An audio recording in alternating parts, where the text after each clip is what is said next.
Dubbaka municipal ఎన్నికల ప్రచారంలో రేవంత్ రెడ్డిపై హరీష్ రావు సెటైర్స్ వేశారు. అన్ని జిల్లాలు తిరుగుతున్న రేవంత్ రెడ్డి ఉమ్మడి మెదక్కు వచ్చేందుకు ముఖం లేదన్నారు. ఇక్కడ ఏడుపాయల అమ్మవారు మల్లన్న ఉన్నారని, దేవుళ్లను మోసం చేసి ముఖం లేక మెదక్కు రాలేదన్నారు. రేవంత్ హామీలు గ్యారంటీపై మెదక్ ప్రజలు నిలదీస్తారని, ఇటువైపు కూడా చూడడం లేదని కామెంట్ చేశారు.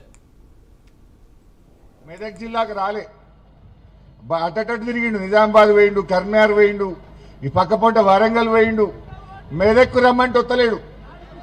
ఈడ హరీష్ రావు ఉన్నాడు, ఈడ గెలిచేటట్టు లేదు.